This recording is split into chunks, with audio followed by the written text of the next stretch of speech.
Okay, so welcome to the Will Davis training video number 2, where I'll be comparing a key difference between the low bar squat, which you can see in this video here, to the high bar squat, which is also referred to as the Olympic squat, which is just coming up in this video right here. So as the name suggests, the reason why the squat is either a high bar or a low bar is simply down to the bar position on the lifter's back. So in the low bar squat, the bar is positioned much lower down the back. It's actually resting on top of the spine of the scapula. And this will shorten the moment arm between the bar and the lifter's hips, so it will allow for much greater loads to be lifted. But for anyone who's watching this video and who's read the book Starting Strength, you'll know that this isn't the actual reason why we use this bar position. In a low position, in order for the lifter to maintain the weight of the bar over the balance point, so that's the midfoot, and will allow for correct technique, the lifter has to accommodate about a 45-degree back angle.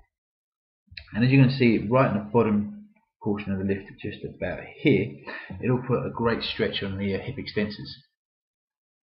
And also with this style of squat, you don't tend to squat all the way down. You just go down to a point where the top of the thighs just break parallel. So the knees don't go through a position of full flexion. So that means that the hamstrings won't get fully shortened in the bottom position, and they're going to be under a stretch along with the gluteus maximus and the adductor magnus. So the hamstrings are going to get a much greater involvement during the concentric portion of the lift. Now the high bar squat, the bar is positioned on top of the trapezius. So in order for the lifter to maintain the weight of the bar over the balance point, the lifter will have a much more upright spine position. And this will straight away limit a lot of people from doing this lift, because in order to maintain the upright back position, you need to have quite a good degree of thoracic extension.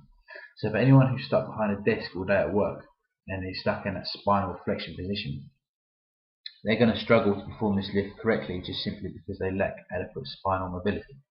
Now in the bottom position of the high bar squat, the lifter will tend to go all the way down, and this is what we would refer to as an arse to grass squat. Now in this position, the knees go through a complete knee flexion, so that means that the hamstrings are going to be shortened distally at the knee joint.